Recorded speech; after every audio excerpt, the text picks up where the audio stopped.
President Trump just announced he's expanding his travel ban to include 5 more countries.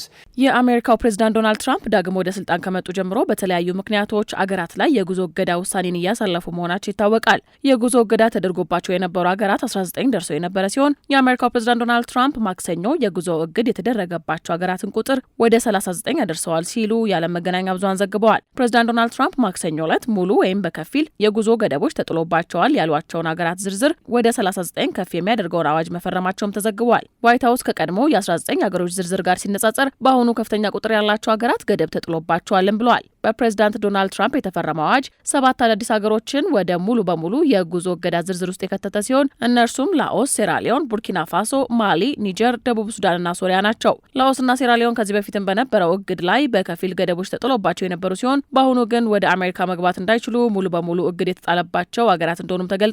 ዶናልድ ትራምፕ የፈረሙት አዋጅ ላይ በከፊል የጉዞ ገደቦች የተጣሉባቸው 15 አዳዲስ ሀገራት ዝርዝርን ያካተተም ሲሆን እነርሱም አንጎላ፣ አንቲጎና ባርቡዳ፣ ቤኒን፣ ኮትዲቫር፣ ዶሚኒክ፣ ጋቦን፣ ጋምቢያ፣ ማላዊ፣ ሞሪታኒያ፣ ናይጄሪያ፣ ሴኔጋል፣ ታንዛኒያ፣ ቶንጎ፣ ዛምቢያ እና ዚምባብዌ ይገኙበታል። በዝርዝር ውስጥ የተካተቱት ሀገራት ግማሾቹ ሙሉ በሙሉ በምንም አይነት ምክንያት ወደ አሜሪካ መግባት የማይችሉ ሲሆን ገሚሶቹ ሀገራት ደግሞ የትምህርት አሊያም የቱሪስት ቪዛ ብቻ ፍቃድን ያገኙ ናቸው። ዋይት ሀውስ ትራምፕ እገዳ የጣሉባቸው ሀገራት ፓስፖርትና የግለሰብ ሰነዶችን በመስጠት ረገድ አጠራጣሪ ብቃት እንዳላቸው ወይንም ከዚህ ቀደም ከአሜሪካ የተባረሩ የራሳቸውን ዜጎች ለመቀበል ፍቃደኛ ያልሆኑ ናቸው ሲል ገልጿል። ገደብ ከተጣሉባቸው ሌሎች ምክንያቶች መካከል ደግሞ እገዳ ከተጣለባቸው ሀገራት የሚመጡ ሰዎች የአሜሪካን ቪዛ ሕግ መጣስ እንዲሁም ለአሜሪካ የጸጥታና የሕዝብ ደህንነት ስጋቶች ናቸው በሚል እንደሆነ ከዚህ ቀደም ትራምፕ እገዳ ሲጥሉ መግለጻቸው ይታወሳል። እንዲሁም ገደብ የተጣለባቸው አገራት ዜጎች ከቪዛቸው ቀን በላይ የመቆየት ፍላጎት ያላቸውና የማንነትና ስጋት መረጃን የማያጋሩ ሀገራትን ያጠቃልላል የተባለ ሲሆን ውሳኔው አሜሪካውያንን ከአደገኛ የውጭ ተዋናያኖች ይጠብቃልም ተብሏል።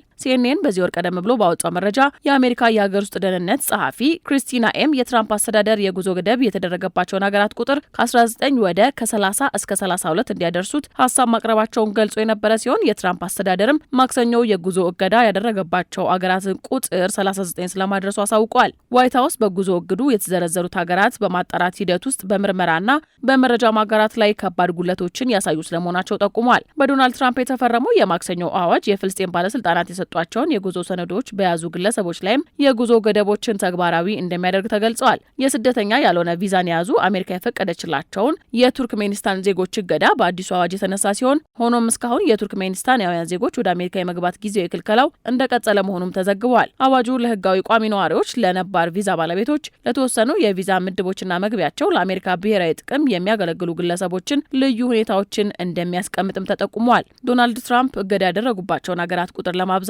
በዋሽንግተን ዲሲ ተከሰተውና አንድ የብሔራዊ ዘብ አባል የገደለና ሌሎች ሰዎችን በከባድ ሁኔታ ያቆሰለውን የጥገኛውን ጥቃት ጠቅሰዋል። የተኩስ ተጠርጣሪው ራህማህላህ ላካንዋ ቀደም ሲል በአፍጋኒስታን ከአሜሪካ ጋር ሰርቶ በባይደን አስተዳደር ስር በዋሽንግተን ግዛት ሰፍሮ ከዚያም በትራምፕ አስተዳደር ስር ጥገኝነት ያገኘ ስለመሆኑም ተነግሯል። ትራምፕ ከዚያን ጊዜ ጀምሮ ከቀጠለው የጅምላ ማፈናቀል ዘመቻ በተጨማሪ በህጋዊ እንዲሁም በህገወጥ መንገድ ወደ አሜሪካ የሚገቡ የሌሎች ሀገራት ዜጎችን የመግቢያ በሮችን ለማጥበብ በከፍተኛ ሁኔታ እየተንቀሳቀሱ ይገኛሉ። የፖሊሲ ለውጦችን ማድረግ፣ የጥገኝነት ጥያቄ ውሳኔዎችን ማስቆም፣ በባይደን አስተዳደር ስር ያሉ ጉድለቶችን መገምገምና የተወሰኑ የግሪን ካርድ ባለቤቶችን ዳግም መመርመር ያሉ ትላልቅ ውሳኔዎቻቸው ለዚህ እንደማሳያ ይጠቀሳል። ትራምፕ በመጀመሪያ የስልጣን ዘመናቸው ከ7 የሙስሊም ሀገሮች የሚመጡ ተጓዦች ወደ አሜሪካ እንዳይገቡ መከልከላቸው የሚታወስ ሲሆን ይህም የፍርድ ቤት ፈተና የገጠመው ፖሊሲ ነበር። ጠቅላላ ፍርድ ቤቱም በ2017 የወጣውን የትራምፕ የጉዞ እገዳ ሶስተኛውን እትም ያጸደቀ ሲሆን ከኢራን፣ ከሰሜን ኮሪያ፣ ከሶሪያ፣ ከሊቢያ፣ ከየመን፣ ከሶማሊያና